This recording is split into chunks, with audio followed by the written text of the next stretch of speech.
Rádio França Internacional.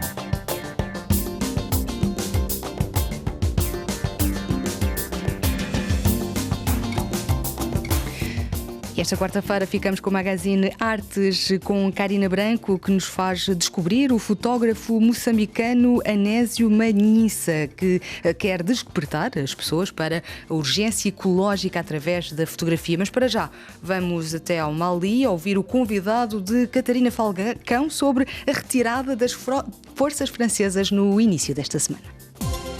Convidado.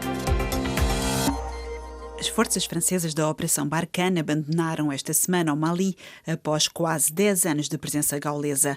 Rui Neumann, jornalista e membro do Observatório Político em Lisboa e do Institut de Relations Internationales et Stratégiques em Paris, antecipa uma situação complexa para este país, atualmente liderado por uma junta militar que está a falhar na gestão do Mali. Para o Mali vai ser uma situação de grande complexidade, apesar da junta militar, chefiada por Assimi Goïta, estar a seguir uma linha de conduta de certa forma, devido à nova parceria com a Rússia, mas também a seguir a vontade popular. Quando eu digo a vontade popular, é que o Mali, nestes 2 últimos golpes de Estado, desenvolveu um fenómeno de populismo e uma radicalização da opinião pública que também empurraram a França para fora do território maliano.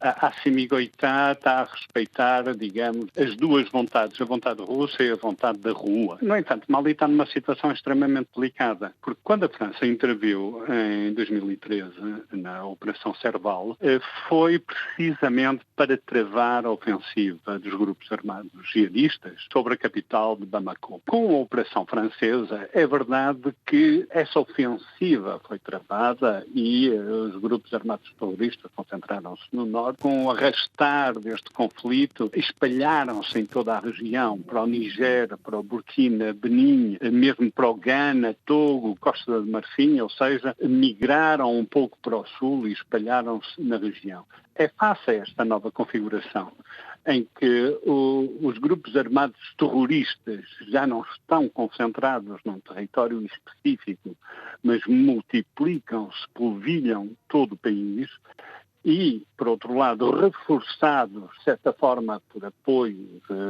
provenientes do Médio Oriente, também de alguns países do Norte da África, e com apoio sempre em armamento da Líbia, devido ao caos que vive na Líbia, as Forças Armadas malianas vão fazer face a grupos extremamente experientes no combate de guerrilha, que não podemos dizer que estão preparados, mesmo com toda a formação que foi fornecida pelos franceses e também por outras tropas estrangeiras. Os ataques dos jihadistas estão cada vez mais perto de Bamako.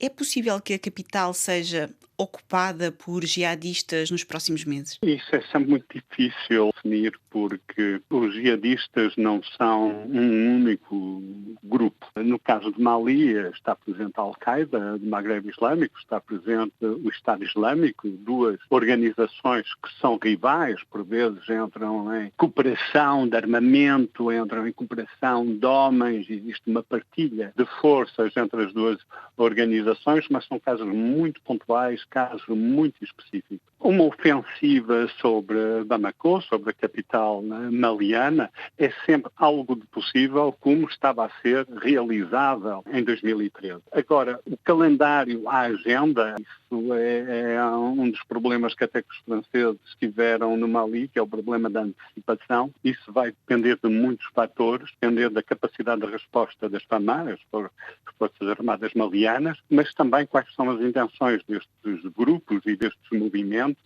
nos países da sub-região.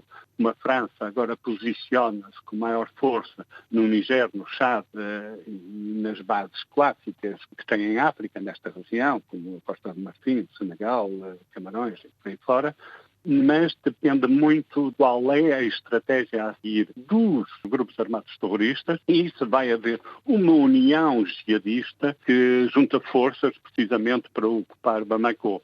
Pode estar dentro da estratégia deles, existindo esta união de forças, mas também podem pretender apenas voltar a controlar o norte do país. Havia outra solução para a permanência de forças estrangeiras no Mali, ou Emmanuel Macron tomou a decisão certa sobre esta retirada? Emmanuel Macron não tomou a decisão. A decisão foi tomada por a junta militar, da Assembleia do Oitá, e o Mali. Portanto, o Mali exigiu a partida das forças francesas. Da parte de Emmanuel Macron foi bem organizada a retirada. Porquê? Porque o pesadelo francês era o cenário de Cabul, da retirada caótica do Afeganistão. Emmanuel Macron, de forma nenhuma, queria que acontecesse a mesma coisa no Mali, que isso iria pôr em causa completamente a imagem das Forças Armadas francesas e dos dispositivos militares franceses em África. Mas a situação da presença francesa no Mali já estava insuportável.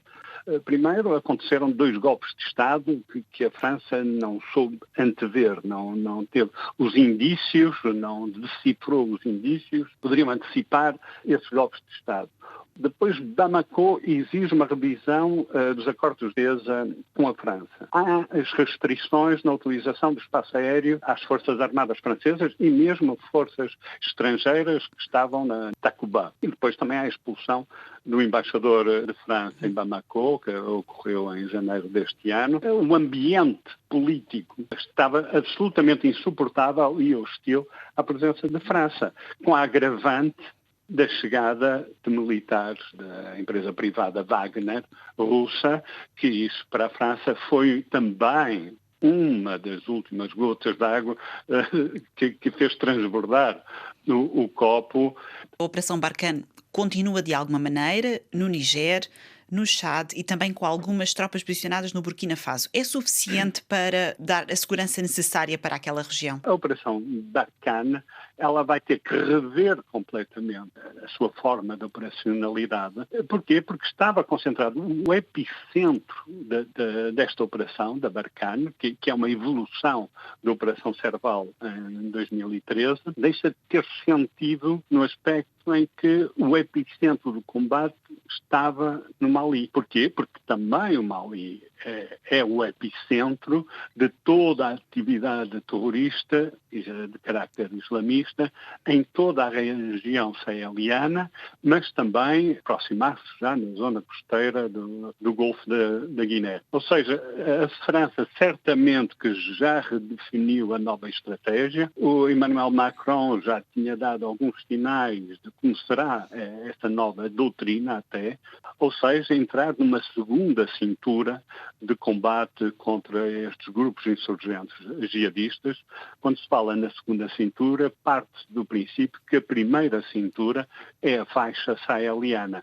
Portanto, a faixa saheliana é sempre territórios de importância da atividade militar francesa, mas também torna-se no Golfo da Guiné. As tropas no terreno vai ser também uma mudança na doutrina militar francesa, no caso das OPEC, e vão investir mais nas operações aéreas e também na atividade das informações. Temos visto que há muita dificuldade de críticas a este regime, a esta junta militar. Vive-se com bastante medo no Mali. O que é que podemos antecipar para este regime? O Mali, no quadro dos países da francofonia, das ex-colónias francesas em África, o Mali sempre foi um enfant terrible. Sempre aí um bocado fora da tutela das vontades francesas, até mesmo no quadro da França-África. Cenários semelhantes, prever-se o que poderá acontecer a este regime. Para já ele pretende manter-se no poder, a transição para um poder civil é algo com um calendário um pouco abstrato ainda, mas prevê-se situações destas quando os militares assumem o poder, o caso da Assimi Goïta, que era um militar vocacionado para o combate ao terrorismo, e o presidente, o novo governo maliano, estão a falhar completamente no combate ao terrorismo, por vezes há um efeito bumerangue.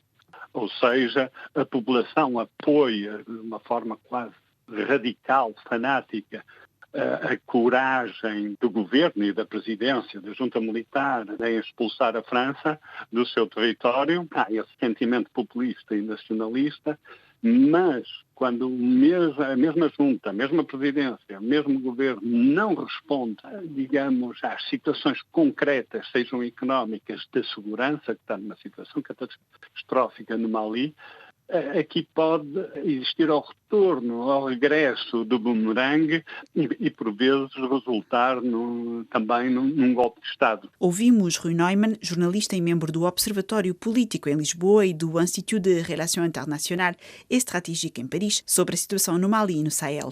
Obrigada por ter acompanhado este magazine.